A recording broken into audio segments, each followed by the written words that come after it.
साहिब जिंदगी सतनाम सकल हंसात्माओं को साहिब जिंदगी। तो नाम ही सत्य है साहिब, सत्य नाम साहिब, क्योंकि नाम साहिब का नाम ही सत्य है। सदगुरु कबीर जी महाराज कह रहे हैं, हम करता सब सृष्टि के, हम पर दूसरा नाही। कहे कबीर हम ही चीने, नाही 84 माही। शब्द स्वरूपी देह मम जस न बादल न बीच। जब चाहे सो प्रकट करो, जब चाहे सो लोक खींच। जग दिखावन कारणे गुरु किया रामानंद। गुरु हमारा शब्द है जो सदा हमारे संग। सदगुरु कबीर साहिब जी की जो साखी है उसमें सदगुरु बंदी छोड़ सदगुरु कबीर साहब कह रहे हैं कि जैसे सत्य जो सदगुरु कबीर साहिब सत्य ज्ञान देते हुए कह रहे हैं कि मेरा स्वरूप शब्द का ही है, जैसे कि सार शब्द ही मेरा स्वरूप है। ना मैं गर्भवास में जन्मता, ना मैं कर्म से मरता, इसलिए आवागमन नहीं होता। जैसे कि देव मानव दानव गण गंधर्व लोक लोकांतर 84 खाने में ना भटकता हूँ। मैं कर्म से न्यारा हूँ, मैं इन सब से न्यारा हूँ। इसलिए कबीर साहब ने कहा है, अविगति से हम चले आए, मेरा भेद मर्म कोई ना जाने। ना हम जन्मे गर्भ बसेरा, बालक होए दिखलाए। इस पद में स्वयं सदगुरु कबीर महाराज ने पूर्ण स्पष्ट कर दिया है कि ये पद देख लो। सदगुरु कबीर साहब का अमर लोक, 3 लोक, 21 ब्रह्मांड, 14 भुवन, 7 दीप, 9 खंड से न्यारा है। साहिब पूर्ण ब्रह्म परमेश्वर है, जो ब्रह्म पार ब्रह्म स्वरूप है। स्वरूप पिंड ब्रह्मांड अंड मन मानंड रहित है। इसलिए साहिब ने कहा कि 7 शून्य की उत्पत्ति नहीं सौल का वासा। अभय मंडल पर अक्षय मंडल है, तहा साहिब का वासा। साहिब सबका बाप है, बेटा का होका नहीं। बेटा बनकर जो जन्मे सो तो साहिब नहीं। जैसे कि सतयुग में सत सकृत नाम साहिब, त्रेता युग में मुनिंद्र नाम साहिब, द्वापर युग में करुणामय नाम साहिब, कलयुग में कबीर साहिब। कबीर चारों युग में सदगुरु कबीर साहिब जो मुक्तामन कारणे अवगत धरा शरीर। 4 युग की आयु, जैसे उनकी 4 युग की जो आयु है, सतयुग में सतयुग, द्वापर युग और त्रेता युग और कलयुग, उन्होंने अपने आयु का भी वर्णन किया है। उनके जैसे इस चारों की एक ही चौकड़ी कही जाती है। सदगुरु कबीर साहब ने स्वयं गोरखनाथ को उम्र बताई है, जो बूझे सो बावरा। क्या उम्र है हमारी, असंख्य युग प्रलय गए तब का ब्रह्मचारी। कोटि निरंजन हो गए परलोक सिधारी, हम तो सदा में महबूब है स्वयं ब्रह्मचारी।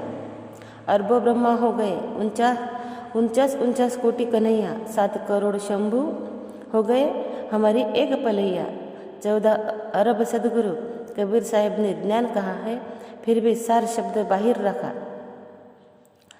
सदगुरु कबीर महाराज ने कहा है कि 14 अरब सदगुरु कबीर साहब ने ज्ञान कहा, फिर भी सार शब्द बाहर रखा। साहिब ने कहा है 14 अरब ज्ञान हम भाका, सार शब्द बाहर ही रखा। तो हे धर्मदास तो हे लाख दुहाई, सार शब्द बाहर न जाए।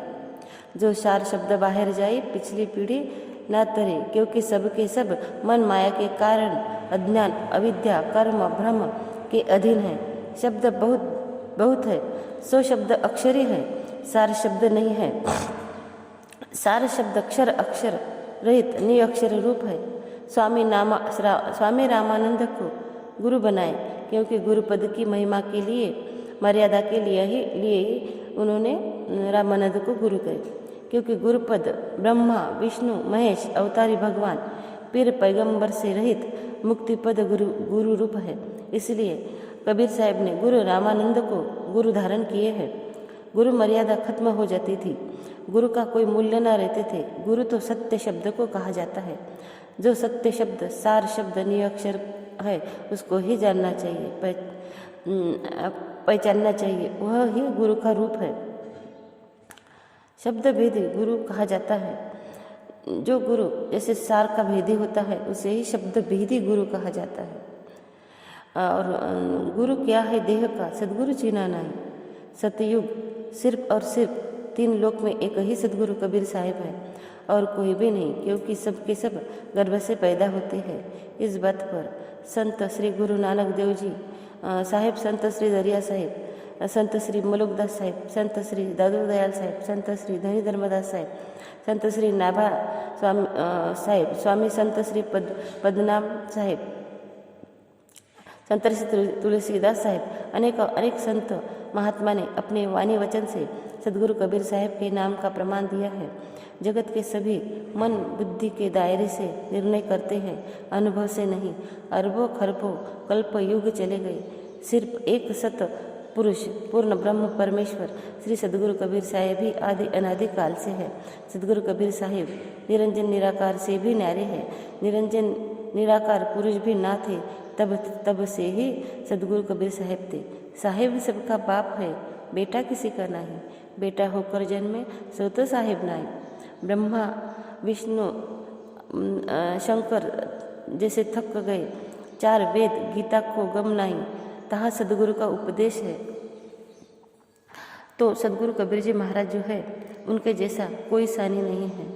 वह ही शब्द का रूप है और वह शब्द का रूप होकर के ही हमारे अंदर समाये हुए हैं।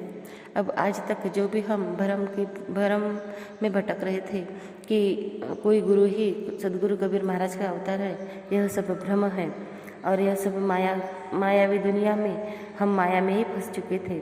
लेकिन सदगुरु कबीर महाराज जी की जो वानियाँ थी, वो वानियाँ जैसे जैसे प्रकट हो रही है और हम सब लोगों के समझ में आ रही है, तो आज हम यह सब, जैसे कोई अज्ञानी भी अगर वाणी को थोड़ी सी समझ रखता है और उस वाणी के ऊपर विचार करता है, तो उनके भी ख्याल में आ जाता है कि सदगुरु कबीर महाराज का जो स्वरूप है वह शब्द का स्वरूप है। क्योंकि जो शब्द है वह शब्द जैसे कि चार दागों से न्यारा होता है कि शब्द की कोई छाया नहीं होती।